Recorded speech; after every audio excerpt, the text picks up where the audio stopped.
Moi boas. Bueno, xa non sei se empezar de cero a presentación e explicar quen son, porque xa nin me lembraba de vir por aquí. Eu creo que xa dende a conversa que tivemos sobre as ervas de San Xoán a finais de xuño, non volvín facer un directo. A idea era, bueno, pois descansar en xullo e agosto e comezar en setembro, pero, bueno, ao final, por unha cousa e por outra, retomamos a finais de outubro estes directos e nada, con moitas ganas. Xa, hoxe, como sabedes, bueno, esta primeira conversa para comezar esta nova temporada de directos, pois vamos ter connosco Luce Tea, que se seguides a Canedei e da Laueira Today, seguro que a coñecedes, vamos a falar pois sobre petos e ánimas, cruceiros, o seu significado, porque xa anteriormente tivéramos conversas aquí con Lidia Mariño e con Rafa Quintía, antropólogos, que, bueno, sobre os ritos, tradicións e crenzas defuntos, sobre, bueno, Santa Compaña e todas esas cuestións. Entón, entendía que agora eu creo que era necesario facer xa pois, sobre algo máis específico e con, bueno, con un significado moi grande e que ademais cobra moita forza precisamente nesta época de defuntos que está por vir. Nada, bueno, para xente que non poidades estar no directo inteiro ao final ou a xente que se incorpore tarde, dicir que mañá, en principio, se todo vai ben, estará subida na nosa canal de YouTube e tamén estará subido en formato podcast no iVoox, non? E nada, voulle dar paso, a Lucetea, vamos a comezar, nada, bueno, animarvos seguro que hai xente nova, entón animarvos a seguirnos, tamén en orgullogalego.gal podedes suscribirse e apoiar o noso cantido, e, bueno, todas esas cousas que se din, e nada, vamos a comezar xa entón coa conversa. Hola, boas. Hola, espera que estou vendo aquí que merquei unha webcam nova e dá-me a impresión que non me enfoca como a outra, que é como que enfoca moito máis de cerca, sabes? Entón estou fazando e non sei... Non, así... Cambioche a pantalla a ti? Sí. Sí. Creo que así un pouco peor, non? Para gustos. Sí. Bueno, para quen o vai escoitar no podcast non vai ter problema, así que... nada, bueno, eso, primeiro darche a benvida e agradecer que estiveras aquí, que xa eu non sei cando foi que che dixera que tiñas que vir por aquí pola canle de Orgullo Galego, eu creo que foi precisamente cando falastes dos petos e ánimas. Sí, creo que sí, e algunha vez máis creo que tamén que falamos deso. Non, pero gracias pola invitación. Vexo, bueno, está aí xa comentando a xente, Crisne Gazafello, bueno, non sei se pronunciei moi ben, pero, bueno, moi boas e benvida, e benvidos, nada, toda a xente que se está a conectar. Entón, nada, vamos a comezar a conversa, como sempre, fareille, bueno, algunhas preguntiñas, pero tamén quero que, bueno, que a medida que vai avanzando a conversa, pois que vaiades facendo as vosas preguntas.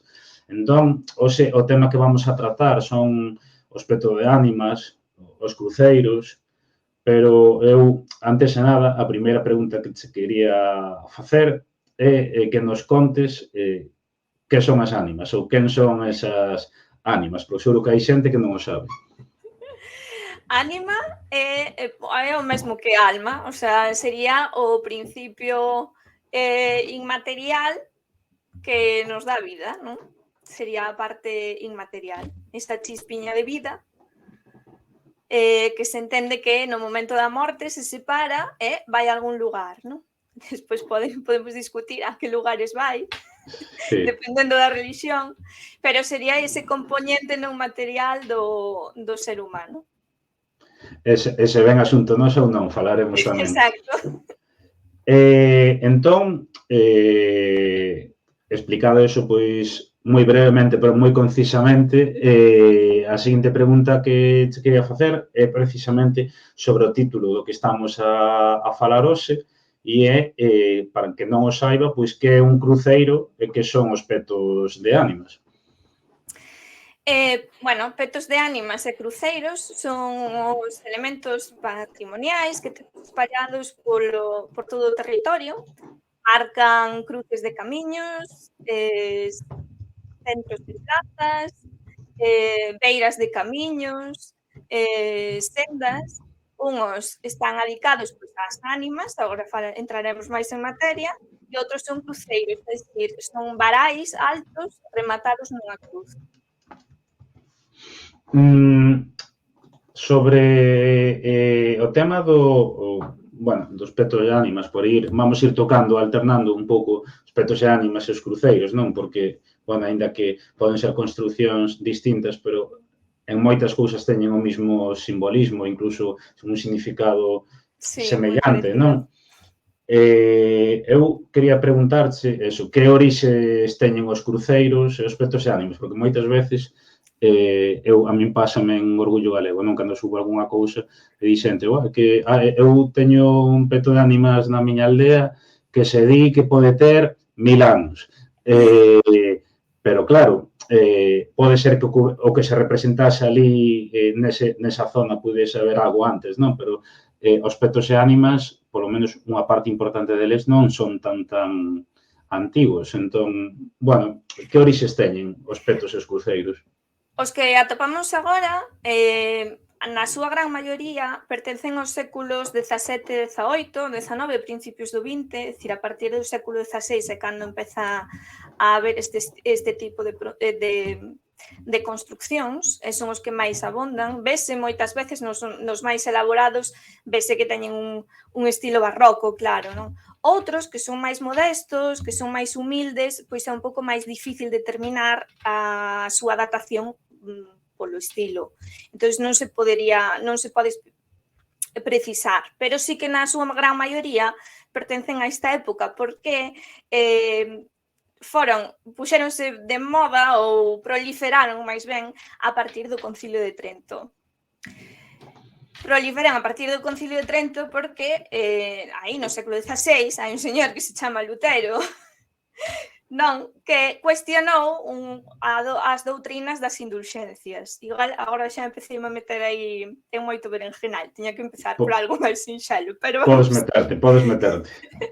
As indulxencias, o sea, o catolicismo considera que a ánima, o espírito, o principio de movimento, de animación do corpo, pois, ao morrer, pode ir ou ao ceo directamente, porque eres un santo, non pecaches nada, entón vas directamente ao ceo, ou ao inferno, se cometiches algún pecado capital, xa vas de cabeza ali. Pero hai un espacio intermedio, que é o purgatorio, donde as ánimas que non foron especialmente malas, pero tampouco especialmente boas, van ali a purgar os seus pecados, conseguir un estado de pureza idóneo para a contemplación de Deus, non? Deus non o podes contemplar nin podes achegarte a él se estás en estado de impureza. Esa é a explicación sinxela.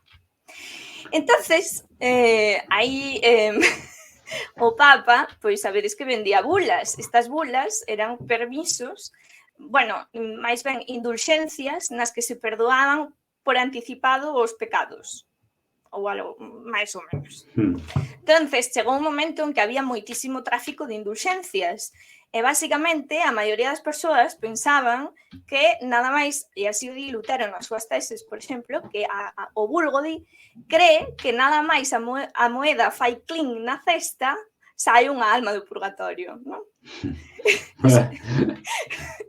Claro, Lutero foi moi crítico con isto e Trento, no Concilio de Trento, en 1563, respóndese contundentemente que o purgatorio sí que existe e que sí as ánimas poden sair de él con intercesión dos vivos. É dicir, rezando oracións ou pagando misas. E cal é a maneira máis rápida de recaudar para este pago de misas? Pois as capelas de ánimas, que moitas veces teñen unha hucha tamén, un esmoleiro, aí é onde vemos a palabra esmoleiro, para recoller a esmola, e co recaudado, pois ofrecíanse misas ás ánimas para que sairan do purgatorio, así contado así apresuradamente. na nosa mente actual pensaríamos que menudo negocio para sacar uns cartiños, non? Claro. A verdade é que sí, pero e dentro deso, do que estás comentando ti, entraríamos, por exemplo, pois nos petos e ánimas, eu estaba buscando porque esquecín de descargala, que os petos e ánimas, sabendo xa o que son, podemos ver moitas veces, pois, como comentas ti, non teñen ese petiño para botar cartos, pero podemos ver nelas que hai moitas veces, pois, espigas e millo e outras cousas, non? Quero dicir, que representaba eso e por que se colocaba iso? Porque tamén se poñen alimentos, non? Non só cartos. Sí, é que antigamente tamén se facían ofrendas de alimentos ás ánimas. Castañas, millo, porque hai unha consideración non só no catolicismo, senón nas religións paganas anteriores, nas religións anteriores, nas clásicas, na grega, na romana, incluso na celta, na exipcia, hai unha idea de que a ánima, cando está, no noso caso no purgatorio, pero cando está no Hades ou no Seol, están sempre sedentas e sempre famentas. Entón, é unha maneira de que non perturben aos vivos, de que non veñan chamar á porta da casa, é precisamente amainar a súa fame, a súa sede, dándolles estas ofrendas, non? Entón, elas, en agradecemento, pois tamén supón que van a comportarse de maneira benéfica cos vivos. Sí. E logo, tamén, vendo un pouco, pois, os tipos de petos e de cruceiros, non, que comentabas ti agora, non sei se nos podemos meter aí un pouquiño máis, porque lembro que na conversa esta que tiñas con Fran, como que falaba dese, eso, de petos e ánimas, esmoleiros, quero dicir, un pouco, eso dos esmoleiros é algo distinto, non? O sea, que porque eu, a verdade é que aí non o coñecía, así que me sorprendeu bastante. Eu non fago moita distinción, a distinción facía Carlos Xesús, sobre todo. Sí. Esmoleiro é máis ben cando tes a hucha para deixar os cartos. Hai outros petos que non a teñen. Porque a perderon, porque a levaron ou porque nunca a tiveron. Deixaban ofrendas de outro tipo. Luz tamén é unha ofrenda que se lle dá aos... O sea, luz, candeas, non? Tanto as de aceite como as de cera. Entón, están as capelas de ánimas, os esmoleiros. Temos tamén... por exemplo, se buscas en castelán, non o vas a topar por petos de ánimas, tens que buscar humilladeros, por exemplo, lles chaman. Humilladeros, porque é un sitio onde a xente se humillaba ante Deus e pedía perdón e rezaban oración polas ánimas e se arrodillaba, non? Sí. E despois, en Cantabria, chamanlle asubiaderos, que polo visto é nun sentido de resgardo, porque son un pouquiño máis grandes as que hai por Cantabria, polas mirindades, pero non moito máis, podíase como entrar e resgardarte da chuvia. Hai moitas que tiñan como teitiño tamén, entonces chamanlles así.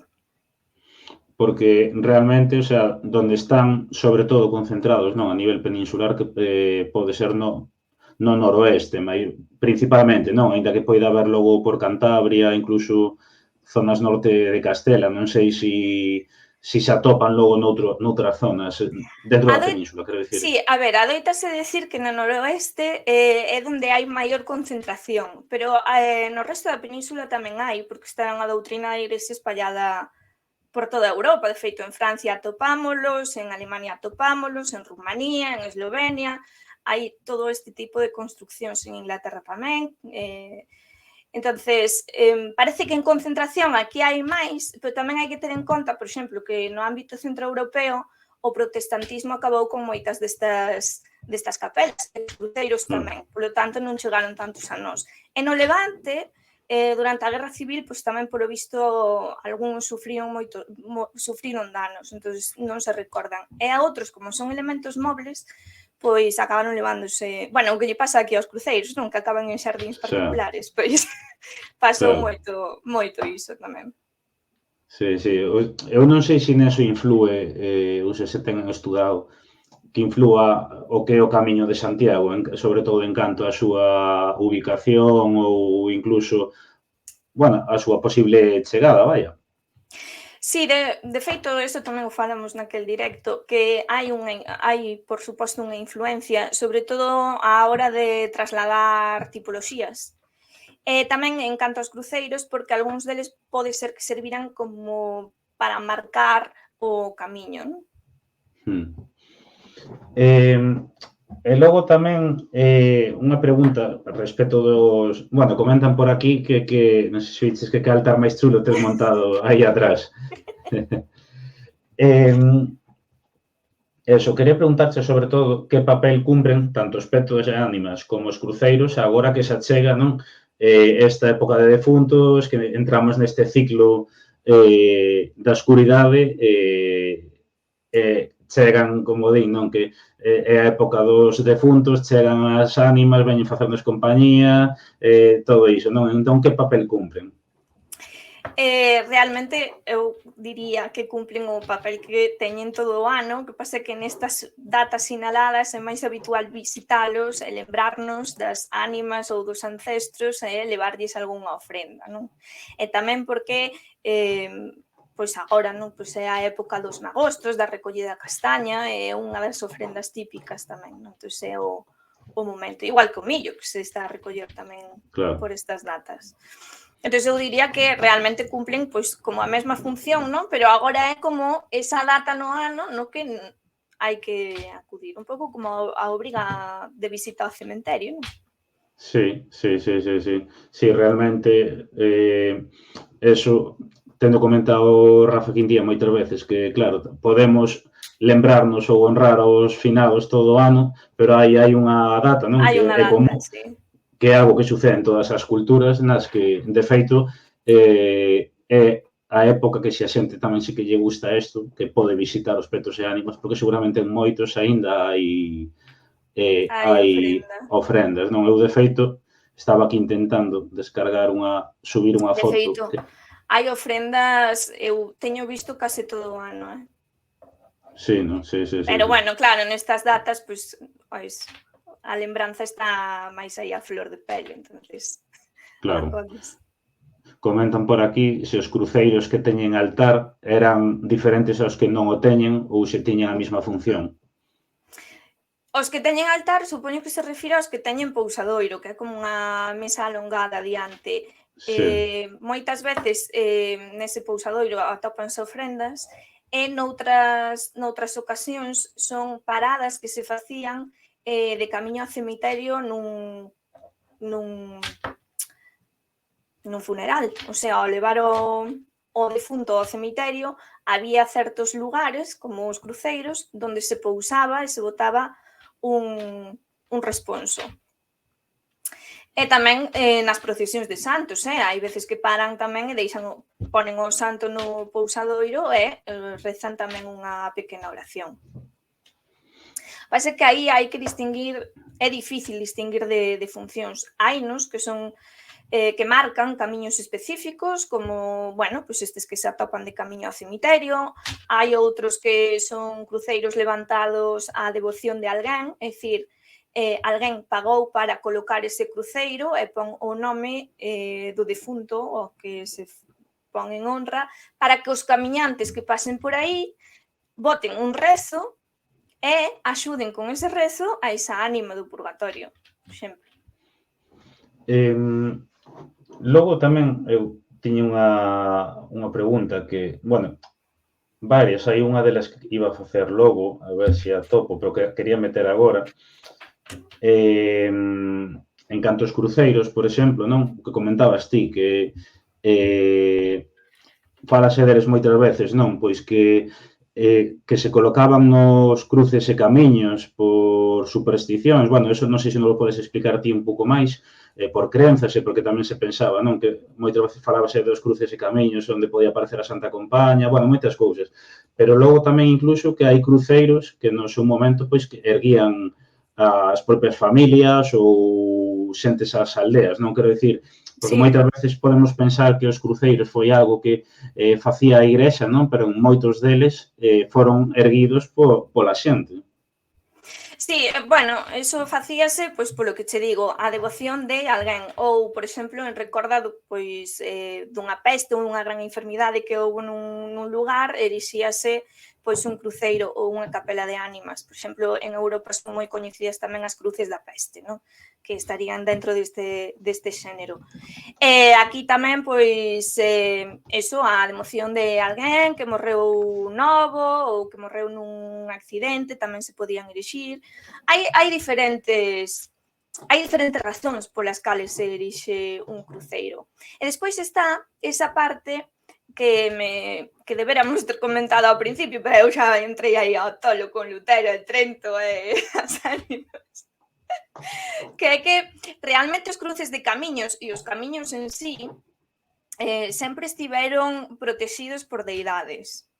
Dicir, Roma, por exemplo, tiña os lares compitales, que eran unha especie de pequenas deidades, de deidades menores, que poderían estar relacionadas pois cos ancestros dun lugar ou coas deidades dun lugar concreto, non? Como pequenos patronos dese sitio, os numen, que protexían os camiños, eran esos lares compitales e de feito celebrábase unha festa sobre febreiro, que eran as compitalia. Entón, o pater familias de cada clan romano tiña a obriga de facer un sacrificio diante do altar aos lares máis próximo, adoitaba estar ou en esquinas de rúas, ou en cruces de camiños, ou en entradas de aldeas,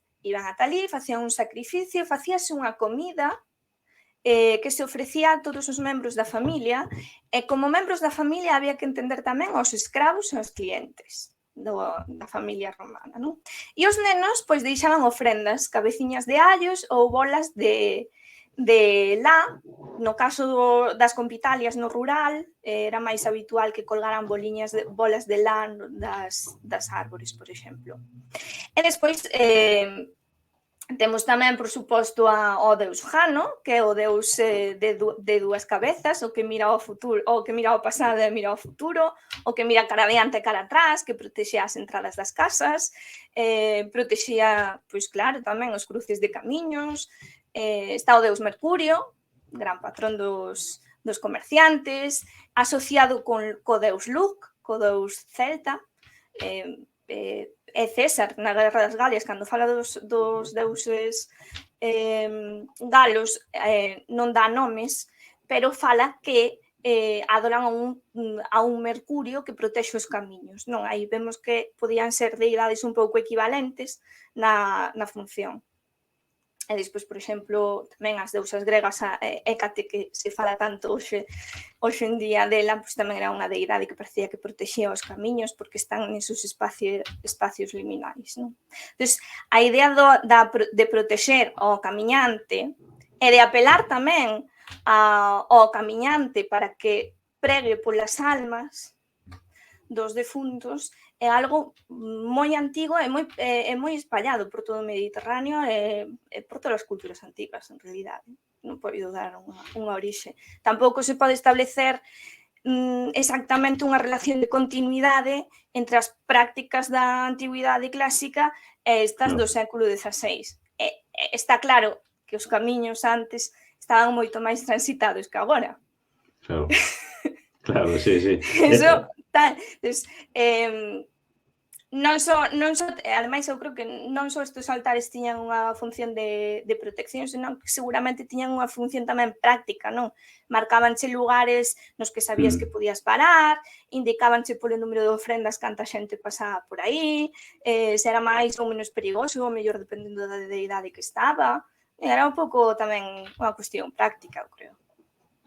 Entrando un pouco o que comentabas antes, Europa, falamos moito dos petos e ánimas do noreste peninsular, ti xa comentas que están estendidas por toda Europa. Contanos un pouquiño eso, pois en que zonas pode ter máis presenza, si naquelas zonas tamén tiñan o mismo significado que aquí, si os ritos que se celebraban con el ou as ofrendas eran distintas, non? Porque falase tamén, eso, pois, de Alemanha, bueno, de sitios moitas veces falamos, pois, do que é o arco atlántico, pero ti te lo comentado, non? Que mismamente en Alemanha teñen moita presenza. Sí, en Alemanha, sobre todo na parte católica, é dicir, no sur de Alemanha, na parte bávara, claro, na parte luterana, na protestante non, porque houve realmente atacábanse as cruces que estaban nos camiños, porque sabes que son iconoclastas, non lles gustan o uso de imaxes, pero no sur, en Bavaria, sí que se utilizaban estas capeliñas. Hai unhas moi curiosas que despois están aí no PowerPoint, que aí son moi personais, porque utilizábanse para marcar, por exemplo, o lugar onde ocorrera unha morte tráxica. Entonces, explicábanse de que morrera a persoa e pedíanche que rezaras unha pregaria por elas. Que realmente nós, hoxe en día, en Galicia tamén se utiliza este tipo o sea, tamén se fai este tipo de práctica, non? Cando ides pola estrada vedes un ramo de flores ou unha cruz á beira da estrada, sabedes que ali houve un accidente.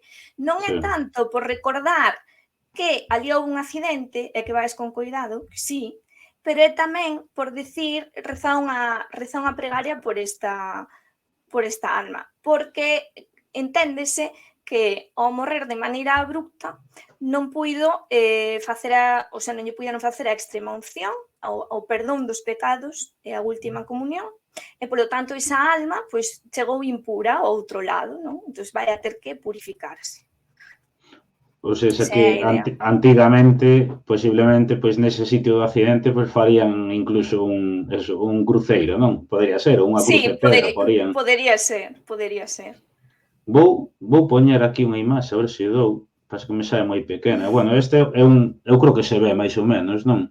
Sí. É un peto de ánimas que fixemos unha foto, foi hai 2 anos, no concello de Covelo, aquí, bueno, relativamente perto de Vigo, e, bueno, é un peto de ánimas que por un golpe nunha obra falta a cruz arriba, non, no medio, pero, e aparte creo que esta foto foi no verán, pero, bueno, vedes que incluso no propio verán ten aí as espigas. Ten as espigas, sí. As espigas e millo. Que eu, a verdade, que hai moitos, pero hai moitos que agora xa non teñen nada, pero, bueno, que comentabas ti, que se fai todo ano, e isto foi en pleno mes xuño.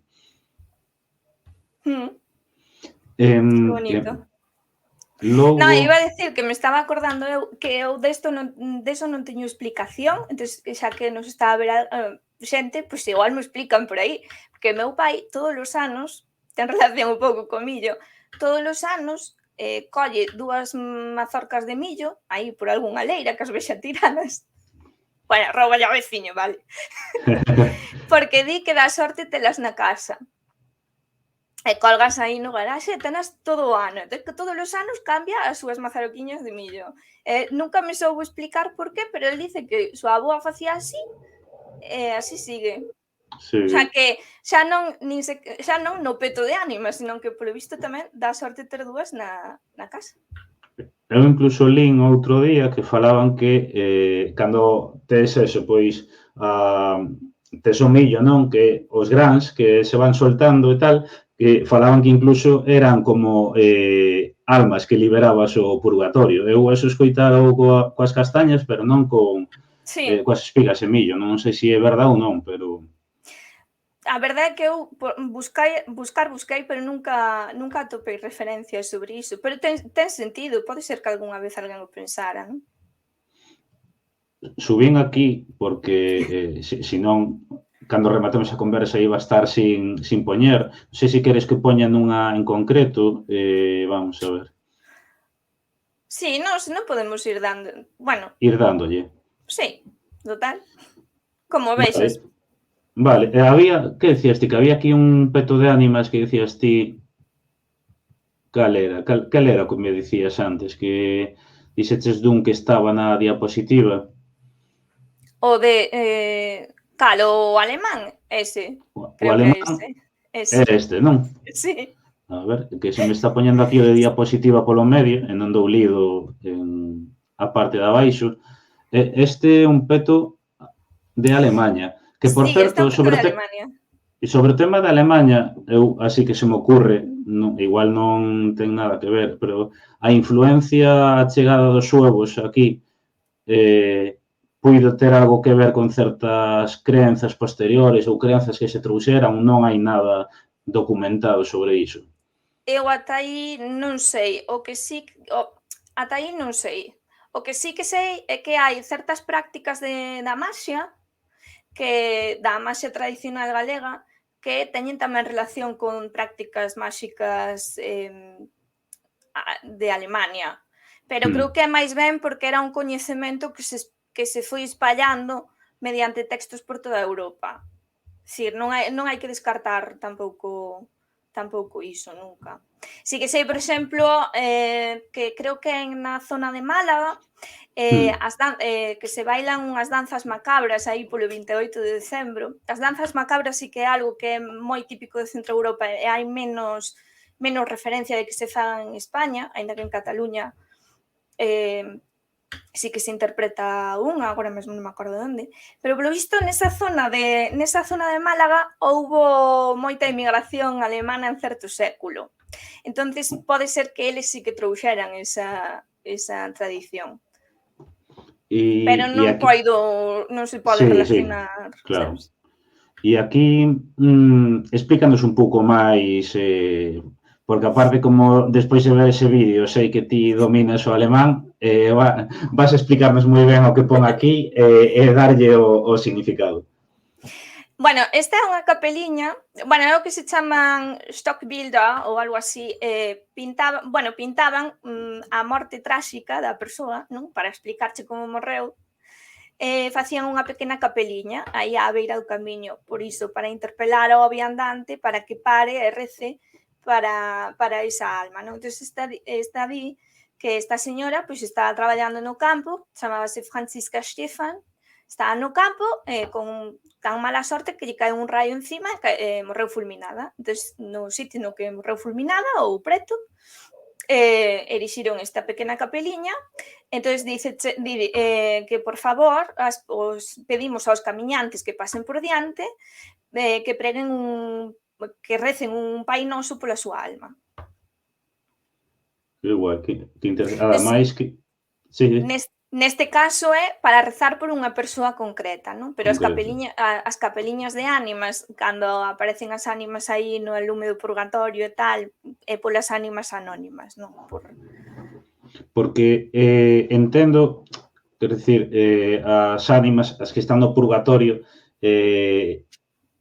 digamos que as ofrendas que se fan no propio peto de ánimas é precisamente porque, por si pensamos que temos algún familiar ou algunha ánima que está no purgatorio e que nos ven pedir, bueno, pois axuda ou o que sexa, non? Entón interpóse estas ofrendas, non? Pois para poder, entendo que liberala do purgatorio, non? Exacto, tamén. É por iso, porque as ánimas pasan fame, Por eso se lle deixan as castañas de noite tamén na casa, por ese caso, non? Eso é moi interesante porque en Portugal, por exemplo, din que as castañas que deixas na mesa, non, para os defuntos, para as ánimas, que o día seguinte non se poden comer porque teñen as babas, non, dos defuntos. E incluso facíase tamén co tema dos magostos, non? As castañas que sobraban. A verdade que é moi interesante ese tema.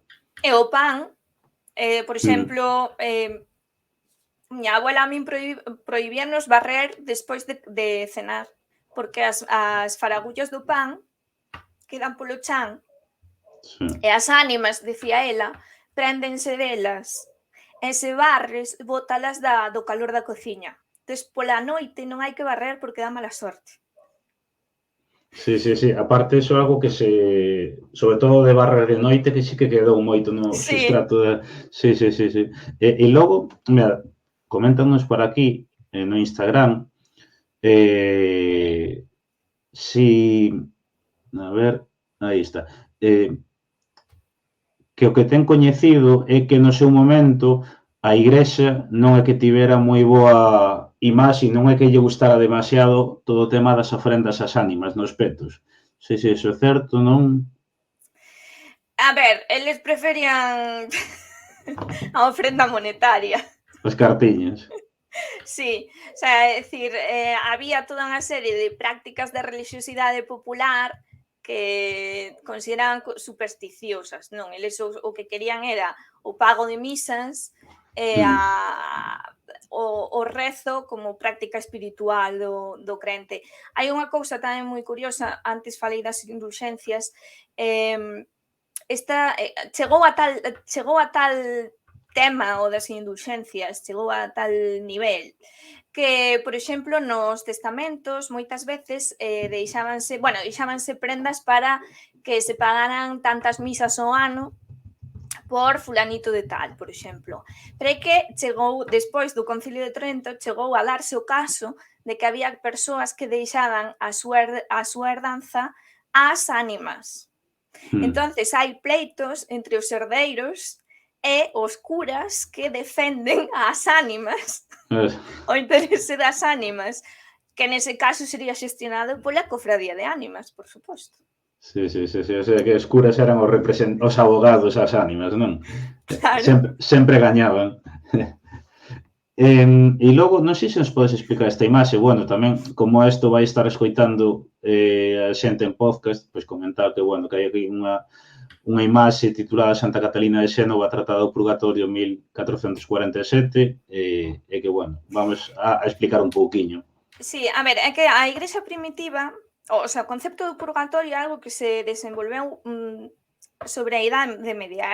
A Igrexa primitiva máis ben falaba do Seol de Abraham, que é como un equivalente do Hades grego, non? Esa zona, ese inframundo donde as ánimas son sombras, donde non van a poder sair ata o día do xuicio final. Pero iso como que non convencía moito, non acababa de convencer a xente, non? Porque senón dirías, pois para que tanto rezar ou ir á misa se total vou estar aí no Hades. Entón, empezou a desenvolverse esta idea do purgatorio, tamén do limbo, San Agustín trata diso, Santo Tomás creo que tamén. E por aí, polo século XV, Santa Catalina de Xénova escribe este tratado do purgatorio onde describe o que despois vai a ser a representación clásica do purgatorio, non? Un lugar de lume, que la di lume do divino amor, non? Porque é un lume purificador, queima igualmente a brasa, pero é amor divino. E bueno, eso, ela soñou que entraba no purgatorio, que vía como penaban estas almas, non? É o texto que cristaliza despois a iconografía que se ve en arte das ánimas, por iso o puxen. Bueno, comentar tamén a xente que se ten preguntas que pode ir deixándoas no chat, eu vou ir metendo pouco a pouco. Vamos a ver, vou pasar de páxina. A ver, aquí. Tamén unha pregunta que te quería facer é,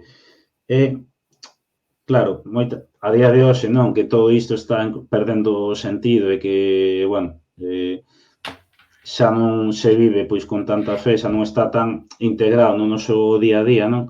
Claro, incluso o que é mover un cruceiro do seu sitio, tamén eso contribúe, non, a descontextualizalo, non? Realmente, quero dicir, se están colocados nun sitio é por un motivo. E supoño que, en parte, cos petos e ánimas pode ser o mesmo. Sí, o que pasa é que os petos de ánimas hai algúns que son máis difíciles de mover, non? Claro, sí. Hai os pequerrechiños, pois aínda pode ser case elemento moble, pero os que son máis grandes, que xa son edificio contundente, non adoitan moverse. O que sí, as figuras, moitos petos de ánimas foron perdendo durante os séculos as súas figuras, non? Entón, hoxe en día atopaderedes moitos que teñen, vedes que ao mellor é do século XVIII, que se ve que ten trazas barrocas, e ao mellor vedes unha imaxe que é totalmente século XXI. Pois é por eso, non? Porque co tempo, pois a xente ou se perderon, ou as roubaron, ou as levaron para un lugar mellor. fin, cousas que lle pasan ao patrimonio ao aire libre. Xa. E logo tamén, algo que te quería preguntar, os cruceiros ou os petos de ánimas, está documentado de que se pintaran no seu momento, moitos deles? Petos de ánimas, supoño que sí, que estarían polo menos revocados. De cruceiros non me soa. É posible que haxa, bueno, os da Terra Chá, lembro eu que os da Terra Chá, a maioría no fuste teñen os elementos da crucifixión, non? Os cravos, o martelo, a escaleira, tal, e algúns están pintados en vermello, pero non sei se é policromía orixinal ou é que en algún momento alguén decidiu que quedaban mellor pintados en vermello no fuste, non?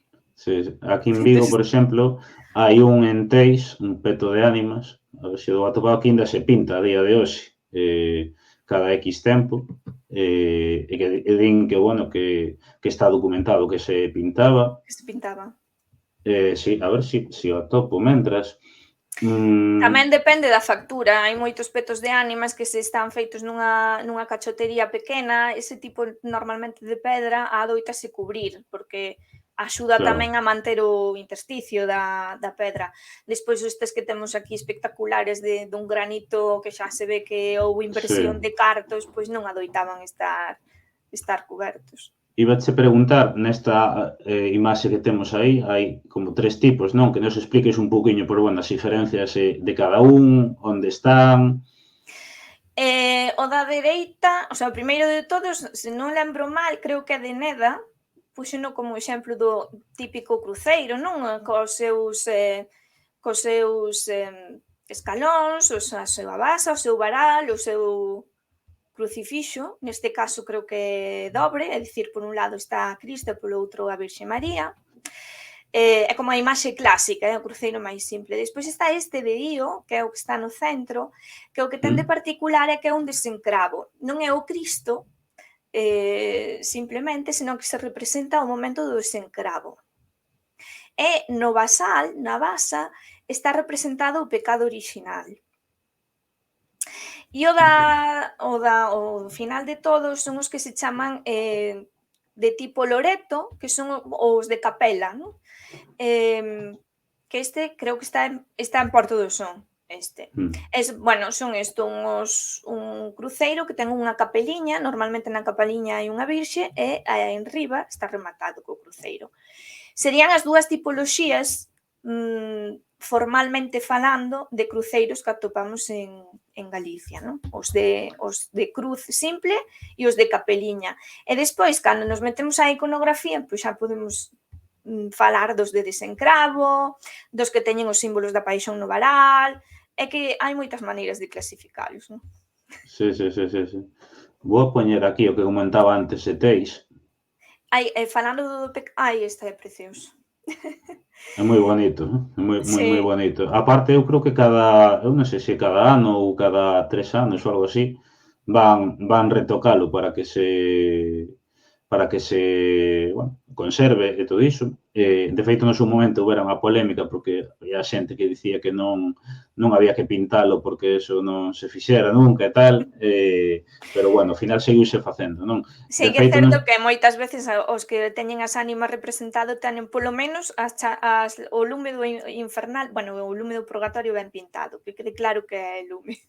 Sí, a verdad que sí. Vamos a ver... E sobre o de Io, que vos dixen que ten o pecado orixinal pintado abaixo, esculpido, é moi típico tamén dos cruceiros atopar no canto da representación figurada do pecado orixinal unha caveira. Isto é algo típico da representación das crucifixións, tamén en pintura, en altares, en todo tipo de arte. Porque se di que no Gólgota era onde estaba a tumba de Adán. E esa tumba de Adán adoitase representar pois a caveira e os fémures. E fai referencia precisamente tamén ao pecado orixinal, do que viría Cristo a redimirnos, non? Logo a morrer na cruz. Ese é o significado completo dunha crucifixión. É un significado que está presente nos cruceiros galegos. E hai, eu non sei, creo que son os cruceiros, non? Que nalgúns teñen a cabeira, o que comentas ti, pero eu creo que hai algúns que teñen incluso como unha serpe alrededor da cabeira, pode ser? Sí, sí, sí. Incluso outros elementos, teño visto tamén lagartos, Sí, sí, sí, sí. sí. Vamos a poñer este, por exemplo, isto me pinta que non é aquí, Este é un alemán de Clovens, que é un pouco como cruceiro e capela de ánimas. Está aí entre todo. unha mestura. Sí, Aí sí, sí, abaixo sí.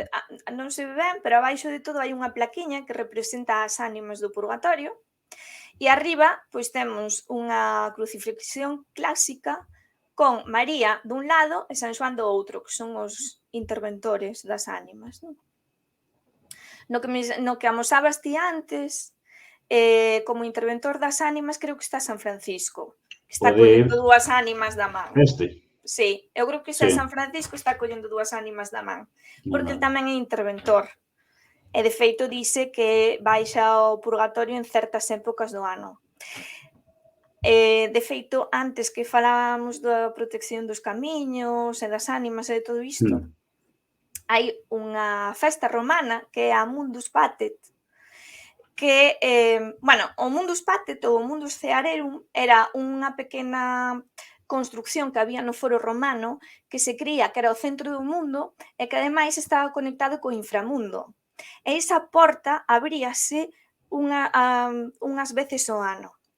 Unha desas veces que se abría era neste período, de feito, creo que o Mundus Patet creo que se pechaba o 4 de novembro, ou coincidiría sobre o 4 de novembro, non? Desde aí ven esa idea tamén de que agora a porta do mundo está aberta. O sea, a porta do inframundo estaría aberta, estaríamos máis en conexión. E outro deses días creo que cadraba por agosto xunto con co que sería hoxe a festa de San Bartolo, non? O 24 de agosto, se non lembro mal. O sea, que hai aí unha conexión clara.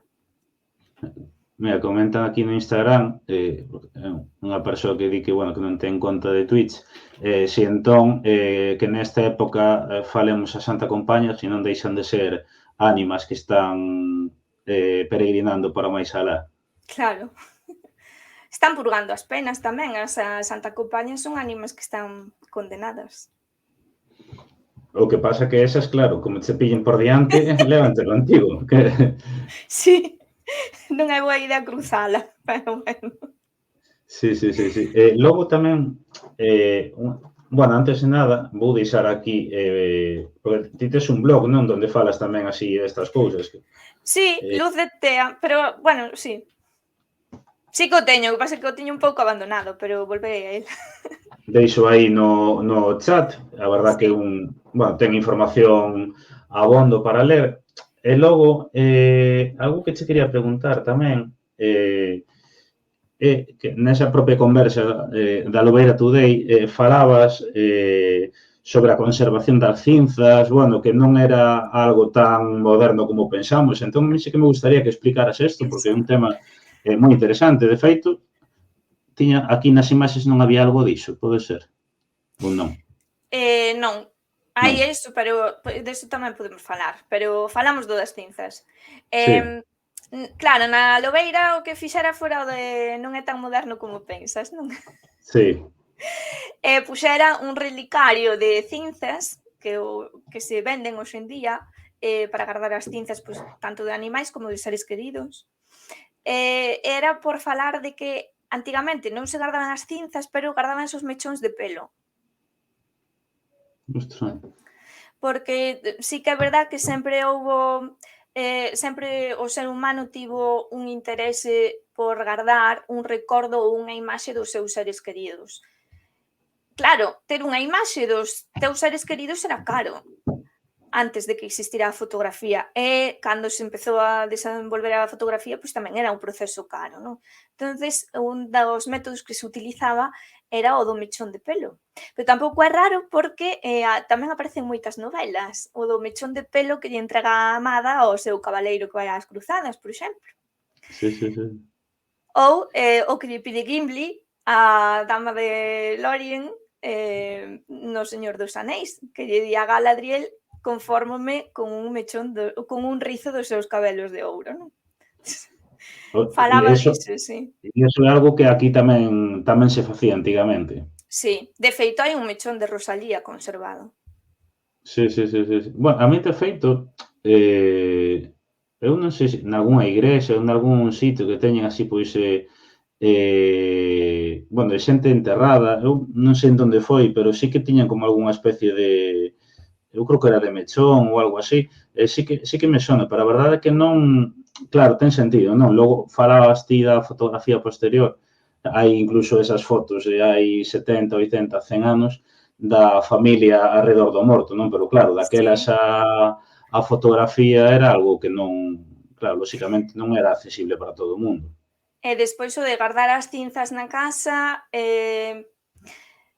por exemplo, hai, bueno, en culturas máis antigas, en Casal-Joyut, por exemplo, en Turquía, que é un calcolítico, pois gardaban os osos dos antigos habitantes da casa na propia casa, por exemplo. Sí. E hoxe en día, pois, despois hai tribus e povos, os Yanomami, que gardan, comen directamente as cinzas do seu ser querido. Xa non as gardan na casa, comen. Comen. O sea, eu veira tamén dun sitio, eu non sei se fora en Nepal ou donde é. Non, Nepal non, creo que en Perú, bueno, non sei moi ben, pero o que facían era que cada X tempo desenterraban os mortos para cambiarles a roupa, arranxalos e todo iso, logo os volvían a enterrar. Eu non sei onde era exactamente, pero sí que... Non me vai salir o nome, como sempre que quero un nome, pero... pero si, xa sei que les dice, si, sácanos da tumba e limpan os osos, si, e volvenos a vestir, e cando xa non poden máis, despois xuntan os osiños e todos os anos van á tumba e volven a limpalos. Que nos pode parecer moi macabro, non, a día de hoxe, pero, por exemplo, ata aí non tanto aquí en Galicia, eu teño lido, teñendo contado antropólogos e tal, que, claro, como os velorios eran na casa alrededor do morto, non? Pois en Indonesia, din aí, pode ser, sí, pode ser que fose en Indonesia. Pode ser. O que pasa é que en Indonesia tamén hai outros que son os toraja, que estiven mirando antes, de feito, que eses directamente mantéñenos na casa, nunha habitación, embalsános e deixanos nunha habitación e van falar con eles todos os días e trátanos como, pois, como se estiveran enfermos.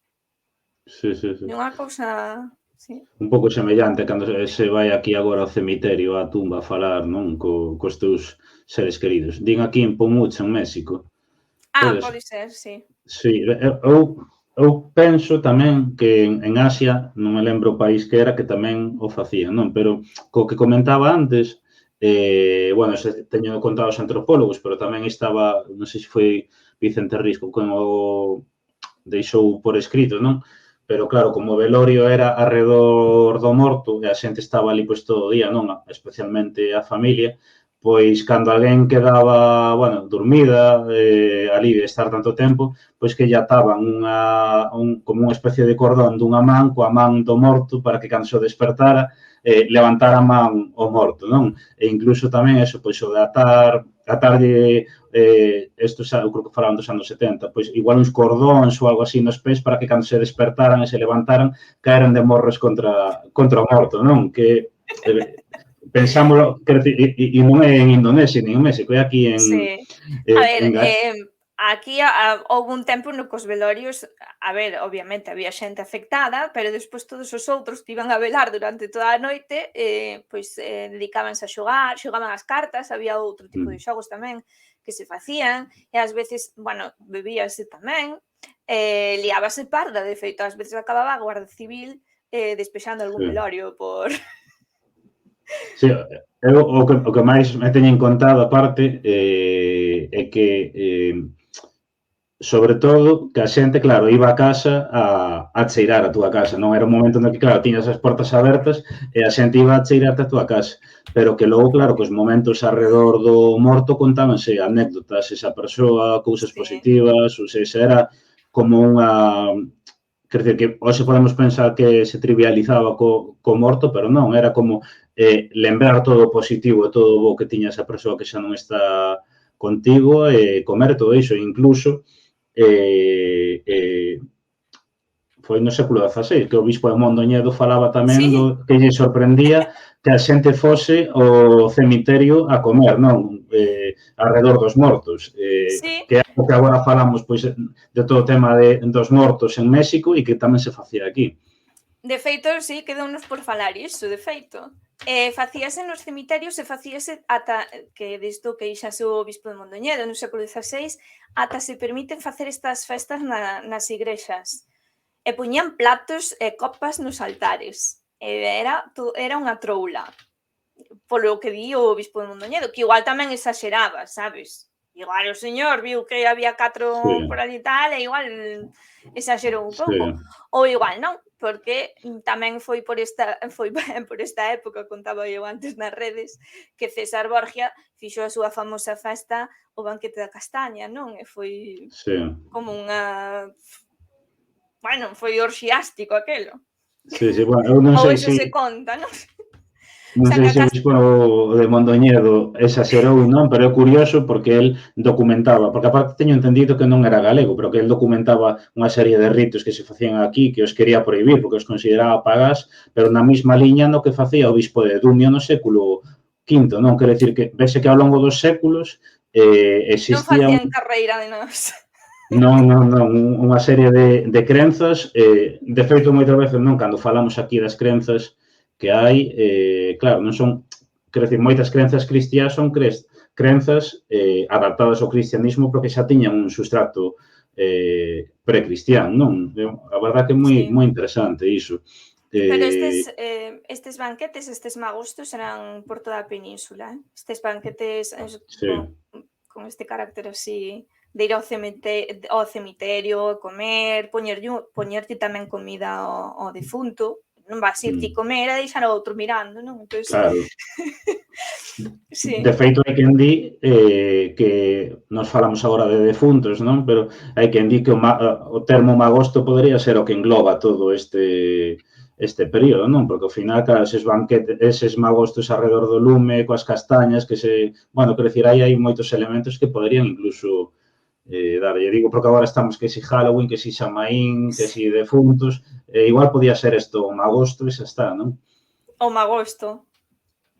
O Eh, maguesto, o asturiano, a castañada sí, catalana. A ver, é o momento, a castaña é un alimento central antes de que chegue a pataca e o boniato e o claro. todo de América, é central, non? Entonces, claro que é un momento de celebración, de degustalas, a castaña é o que lle dan aos nenos de aguinaldo tamén, ou hasta de regalo de reis ás veces, non?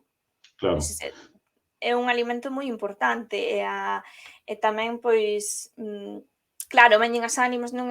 Faise como un banquete funerario, ten como un sentido de despedida tamén ata o ano que ven, ata que Mm. volvan as horas de sol e volvamos aos campos.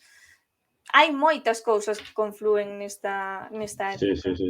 Mire, comentan aquí nos cruceiros tamén se deixaban ofrendas, porque vi aquí que ten visto alrededor dos cruceiros como pedriñas, froitos, e tamén di de por que se deixan as cabazas nas encrucilladas onde hai cruceiros e tal, se ten algún significado concreto. Non hai explicación concreta, que decía, podemos buscar moitas explicacións. Claro, pode haber teorías, suposicións, pero bueno.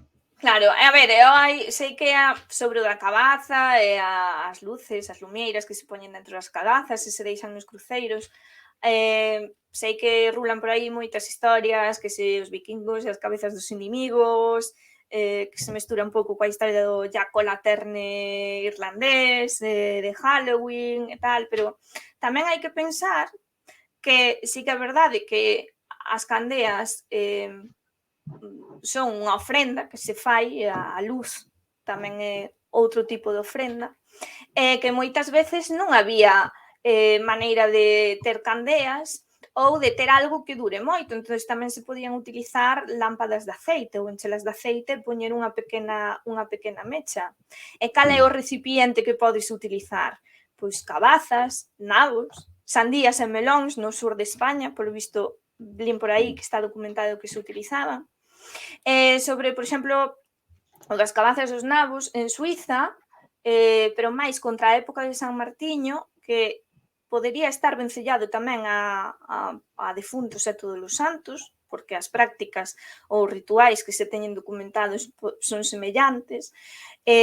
Os nenos adoitan tallar nabos, pero non con forma de cabeiras, nin con formas espantosas, fan flores e follas, e despois poñen luces dentro.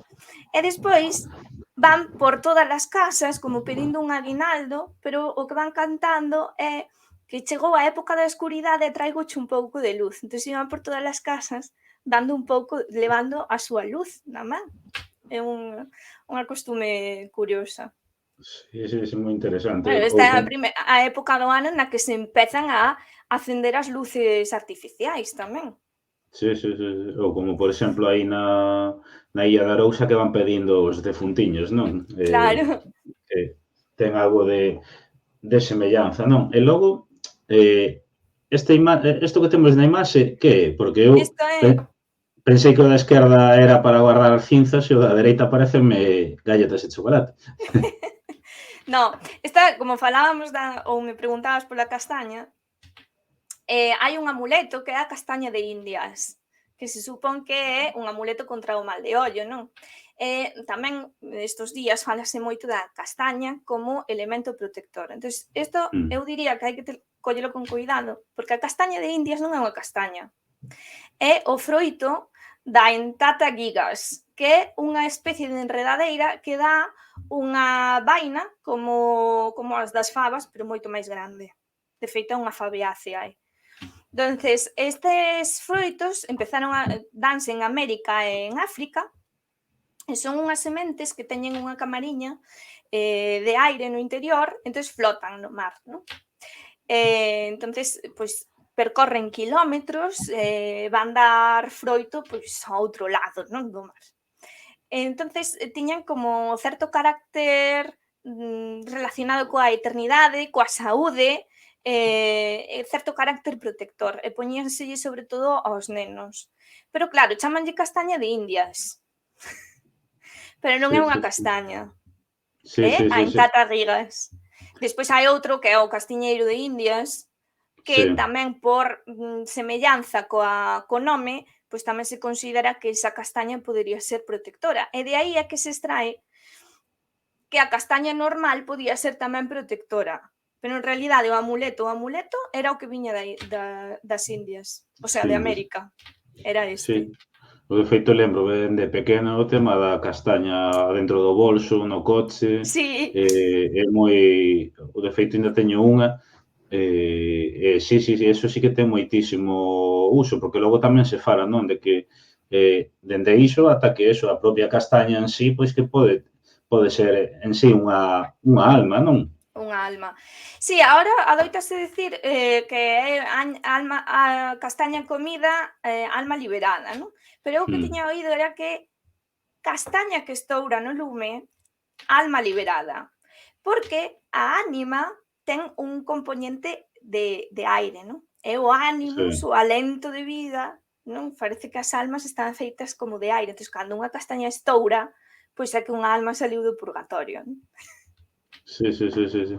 Din por aquí, xusto os Toraja paseannos, cambianos a roupa, sacan fotos e logo volvenos a enterrar, así cada 4 anos. Falan por aquí das paparotas que se montaban nos funerais estilo yankee. Meu avó sempre levaba unha castaña de Indias no peto e hai xente que leva esa castaña no bolso para ter sorte. Sí. Sí, eso sí que eu, polo menos, sí que o teño visto moito. Entrando agora na parte final, vamos a ir vendo aquí estas imaxes. Isto, por exemplo, que é? A capeliña é unha capeliña de ánimas das Mirindades, para que vexades que hai por outras zonas, aparte de en Galicia. De feito, esta é de Quintanilla de Santa Gadea de Alfoz, nas Mirindades. E o outro é o que podedes atopar buscando como humilladero, pero en realidade é un cruceiro, estaba en Toledo, non? E parece ser que en Toledo perdéronse outros 2 humilladeiros deste tipo, pero como vedes, pois ten os 3 chanzos, ten o seu varal, ten a súa cruz, non é o que se estivera en Galicia chamaríamos de cruceiro. Cruceiro, sí, eu de feito antes se leo de Toledo, non sei por que pensei en Ourense, polo tema da ponte ali abaixo, sí, interesante. Este de aquí, tendo que ir en Alemania tamén, non? Sí, ese alemán, ese de Bavaria, é un pequeno tótem de madeira, o sea, vertical de madeira, e sabedes, son as ánimas no medio do lume, dice prega por nosoutros. E o que está o de pedra, Sí. chámase Schöpflöffel, é un tipo de peto que sabedes que tamén ten ofrenda, que ten aí como unha pequena destas candeas de igrexa que teñen o plástico vermello. Parece ser que estas son do tipo máis antigo, poderían ser como da Idade Media, perderonse moitísimas, e chamase Schöpflöffel porque consideran que ten forma de culler. Entón, Löffel significa culler en alemán. Interesante. Ademais, eu estou convencido que isto ten que existir en culturas por todo o mundo, do seu xeito, ainda que non sexa igual arquitectónicamente, pero ten que existir seguro, incluso nas propias tribus, non? Sí. A ver, por exemplo, na cultura xaponesa, no Shinto, non as hai así tan, bueno, non sei se as hai así tan pequeniñas, pero sí que hai como pequenas capelas, que non son capelas de ánimas, son os seus outros deuses, non? Pero sí que estaba espallado en Mesopotamia, por exemplo, sábese que había capelas ou oratorios a Marduk en cada rúa, en cada zona delimitada da cidade parece que tiña a súa propia deidade e pasaba un pouquiño mesmo no campo. Nas rexións exipcias, cada rexión tiña tamén os seus, chamanlles nomos, son as súas deidades locais. E nós, pois, temos, pois, as ánimas, o Santísimo, como se hai un que sai aí que é de Mondoñedo. Por exemplo, cos petos e ánimas, porque hai moitos que os vemos, por exemplo, están no medio do monte, a un lado, ou na aldea na entrada, ou no medio da praza da aldea, pero hai algúns que incluso están como incrustados, non? En edificios ou en casas bellas. Eu non sei se iso ten un significado concreto ou non. Habería que ver en cada caso. Sí que é verdade que vin que hai en muros de pazos que tiñan o seu propio peto. Pero non sei exactamente por que. Sería, pois, ao mellor por ofrecemento da familia do pazo, que puña aí un peto para as ánimas, porque xestionaran algunha cofradía, non sei, habería que ver cada caso concreto. Vamos a ver, é que estou buscando aquí un que vin este ano, sí, na Xironda, en Cualedro, e que xusto está incrustado vamos a ver, onde está? Xusto está incrustado nunha casa, a verdad que a mí me pareceu fascinante. Fan aquí unha pregunta mentres busco. En Portugal hai pelouriños moi parecidos aos cruceiros, pero despois hai outros que non teñen simboloxía cristiá, como por exemplo o de Soaxo, que ten un antropomorfo en riba. Tiñan a mesma función? Vou buscar. Pois non sei cal é, vou buscalo. Vouno buscar eu tamén para poñer, pero é unha pasada, ten unha cara sorrindo. Vamos a ver. Ai, non sai, aquí. Pero ese é moi interesante, tanto o de Soaxo como o peto de ánimas da Xironda. Aquí está. É que para subiros teño que convertilas as imaxes a Word. A ver. Aquí está. Vamos a ver, que eu non o topo. Dios. Vamos a ver. No, que estou convertindo de PDF a Word. Non, é ao revés. JPG a PDF. Pero eu a verdade que o de Soaxo que ten... Se compartes pantalla? Abres a imaxe e compartes pantalla desde o navegador? Pois sí, é que me iba algo lento, así, por eso estaba... Vale. A ver... Eu onde metín isto. Pero o de Xoaxe é moi interesante. Eu non sei se a cara esa que ten algo, bueno, dese pelouriño, algo posterior ou que, pero é moi, a verdade é que é moi chulo. Aquí está. Vamos a poñelo. Invitar non. Aquí está. Diapositivas. Que isto vai ao seu ritmo. Aquí está. Vou no poñer agora. Está subindo. Vamos a ver. Aquí está. Pois non teño nin idea. Eu vim outro día e aínda non busquei información, pero é unha pasada porque hai moitos en Portugal así. Pode ser que perderá a cruz.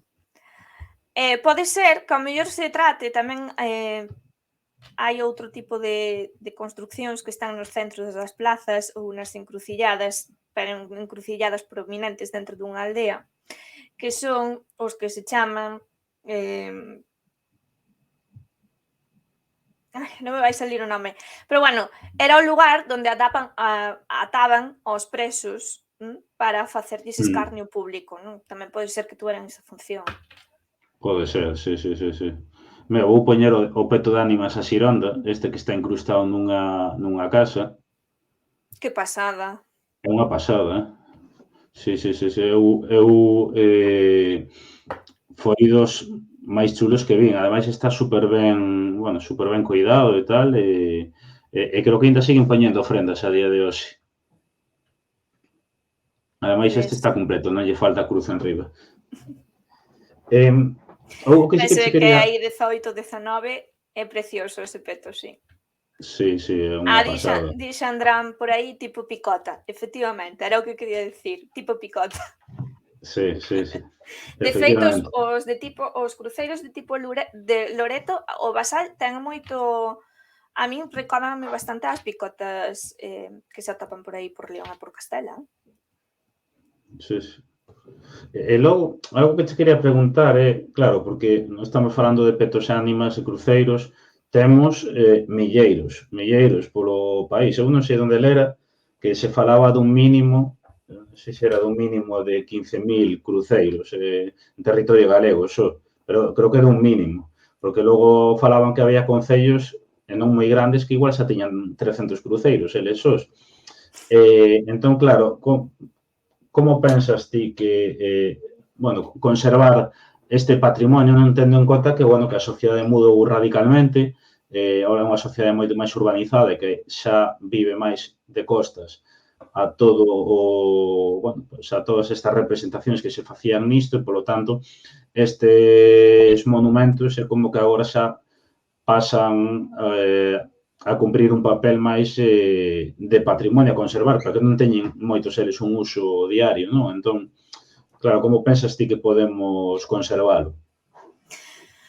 A ver, o primeiro é intentar recuperar o uso.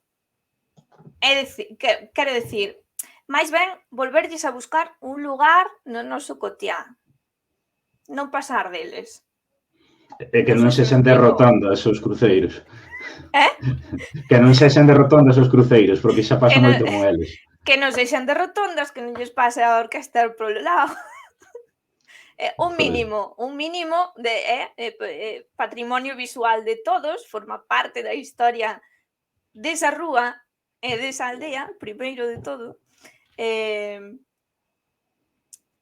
buscar un vínculo con eles. E despois está a parte técnica, a parte de documentalos. Catalogalos, clasificalos e documentalos. E non movelos de aí a non ser que sexa necesario. E, por exemplo, a xente di, vamos a recuperar o sentido. Que lle dirías, pois, por exemplo, a xente, semana que ven é defuntos, que lle animarías a facer se ten un peto de ánimas cerca da casa?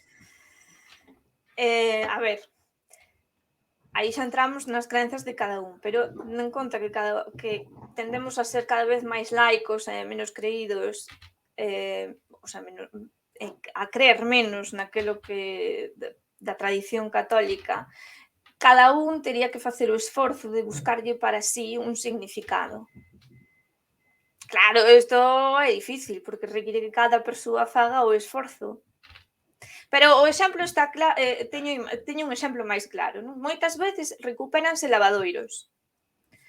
Lavadoiros que están cubertos de maleza. E resulta que ao ano volven a estar cubertos de maleza. Por que? Pois claro, porque a xente si implicouse aquel día en ir a rozar e a limpar e a deixalo bonito, pero despois ten que haber unha maneira de buscarlle un uso continuado. É como facemos iso, claro, iso é difícil, porque todos temos lavadora na casa e non imos lavar ali. Claro. Entón, hai que buscar unha maneira de ter certa implicación da sociedade con ese elemento, senón non o podes conservar, senón é unha batalla titánica.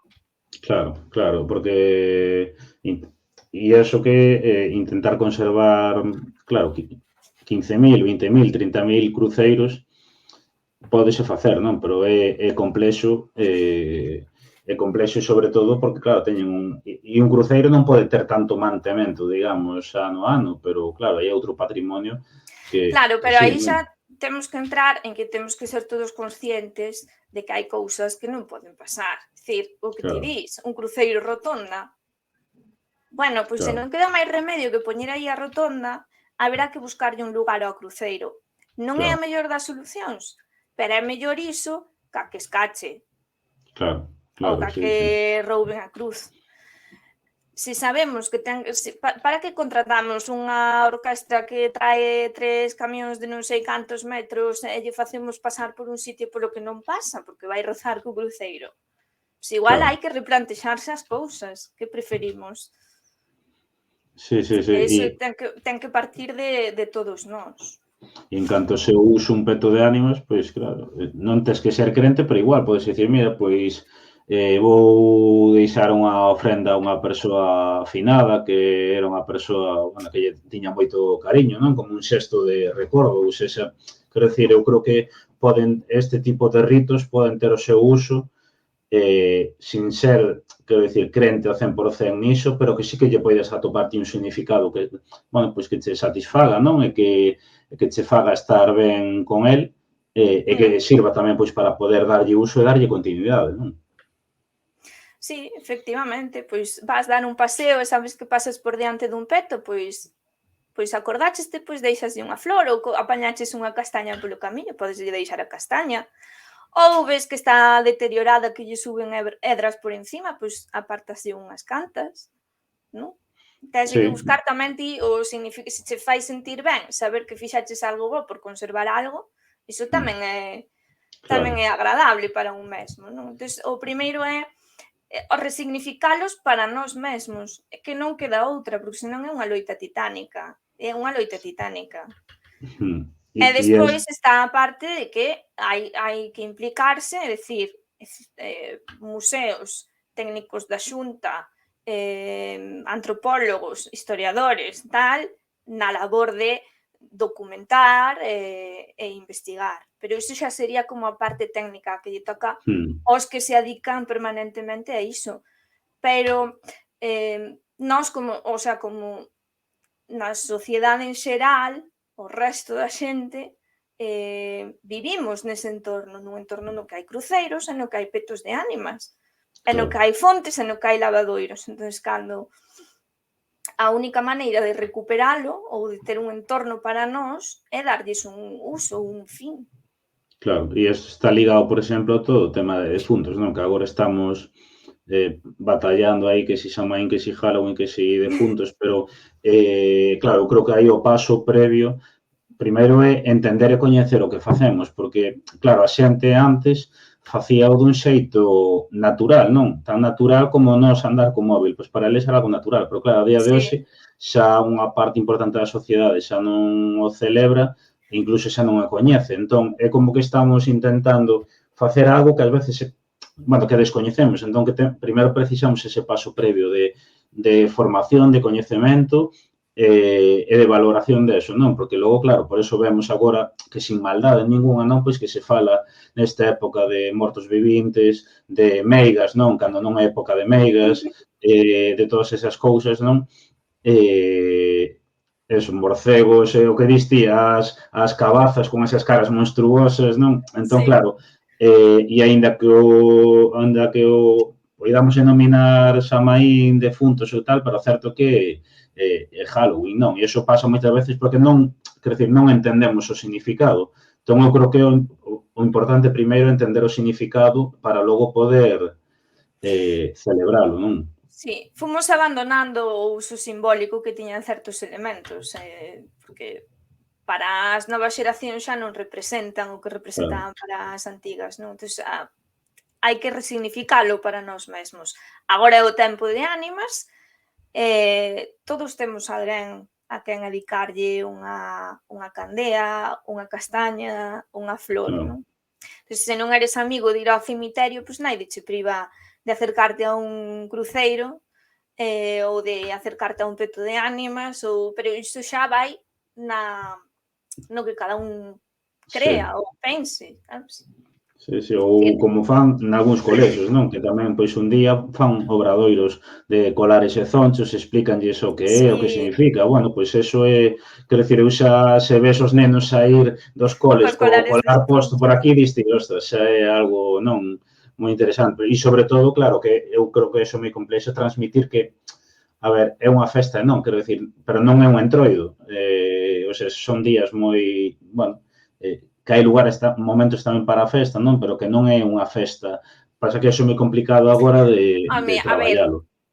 hai un momento, sí que é verdad que tamén hai un momento tamén para o tétrico, non me refiro aos disfraces, pero acórdome que viña xente, recordo que eran uns días, a min encantábanme cando era eu pequena, porque viña xente, familia que era de Asturias, entonces comprábamos empanada e cousas, porque sabíamos que tiñamos que recibilos, e despois intercambiábanse contos e tal.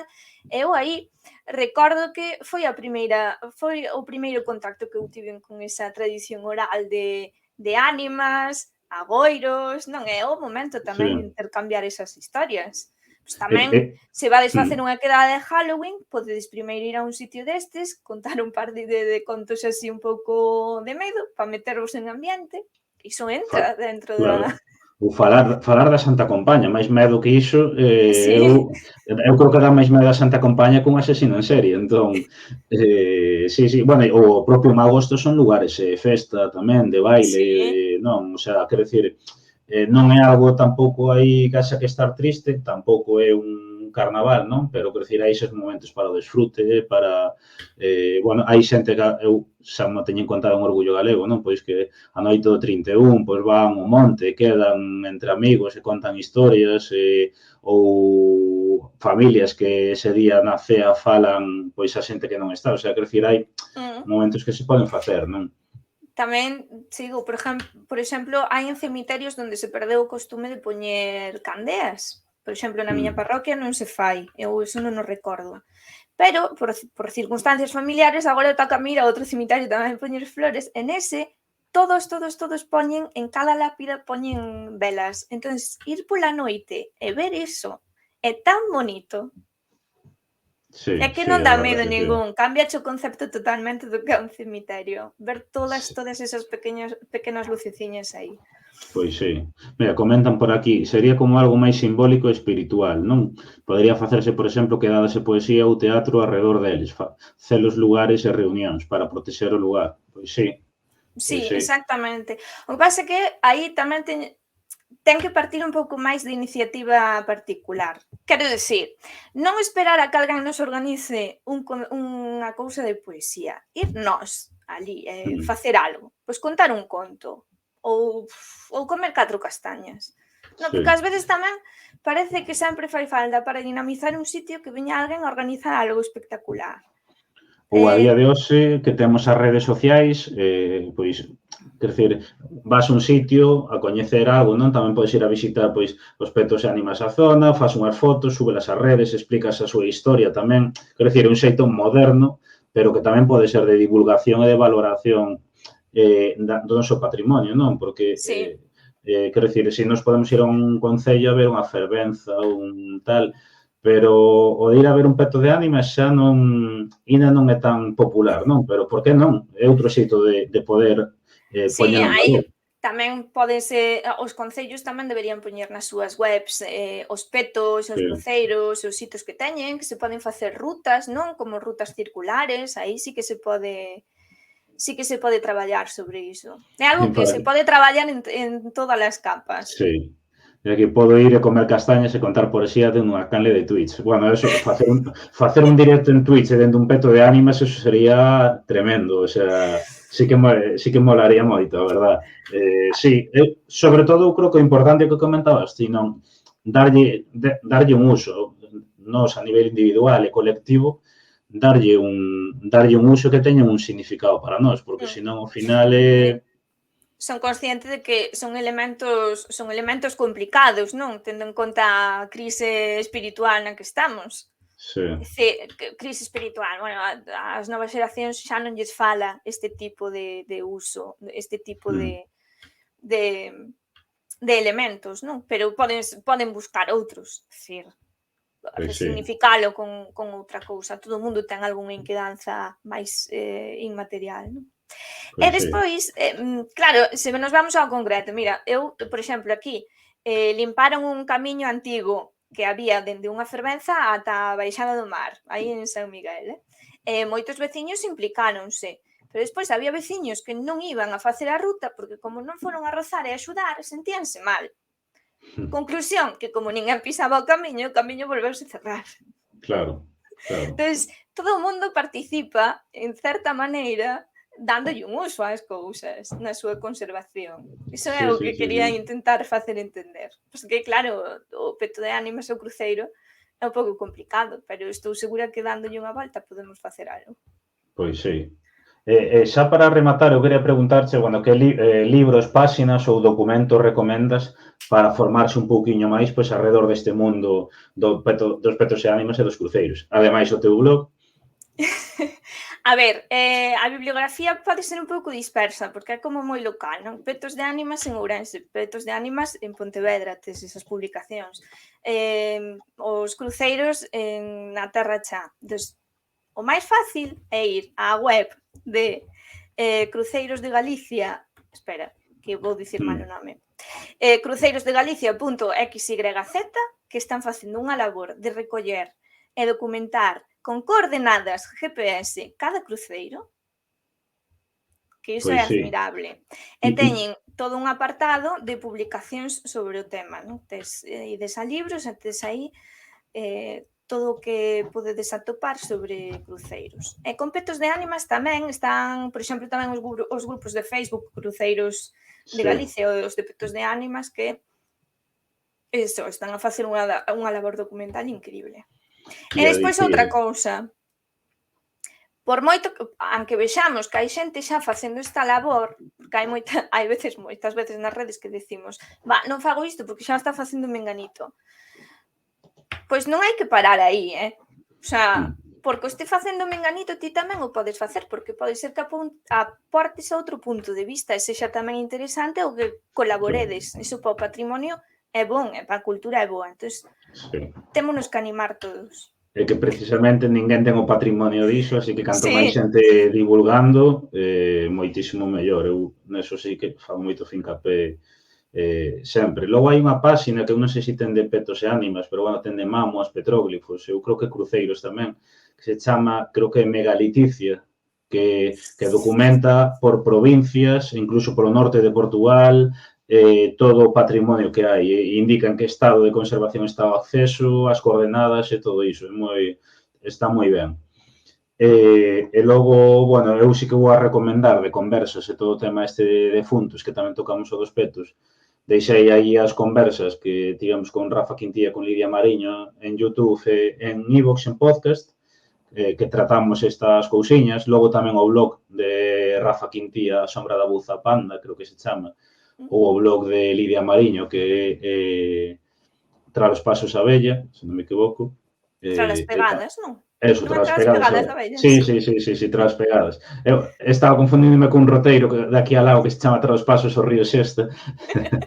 Sí, ese blog. E nada, bueno, tamén deixar se tes recomendacións e libros ou do que sexa, adiante. Non, así sobre o tema este así concreto, non. Mirades a web que tedes aí toda a bibliografía é máis directa, porque hai moita publicación Sí. pequena. E logo, é verdad, hai en YouTube, na canle de Nós Televisión, hai un documental que saiu este verán sobre os cruceiros, sobre a súa Si, non o historia. vin. Sí, sobre a súa historia e o seu significado, dura menos unha hora, está moi ben, saben bastantes persoas falando do tema, bueno, a min polo menos gustoume moito. E bueno, con isto, eu creo que podemos dar por finiquitado que levamos unha hora e media. Eu creo que é un tema interesante que daba para falar moitísimo máis, pero que, bueno, eu creo que hoxe nos fomos introducindo e tocamos moitísimas cuestións. E nada, pola miña parte, nada máis, eso, bueno, agradecerte que estiveras hoxe aquí falando diso e tamén, bueno, dicir que eso, que quedas convidada aquí a falar doutras temáticas, ti proponme por privado que quítolle aí o monopolio a Fran enseguida. Xa empezo a preparar demasiados temas. Din por aquí, fantástica como sempre, Melody, apertas. Gracias, Cris. E nada, eso, bueno, agradecerte que estiveras hoxe aquí e nada. Nada, a ti pola invitación.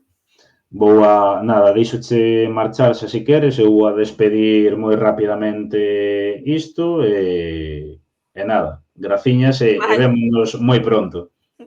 Vale, Chao. chao, chao.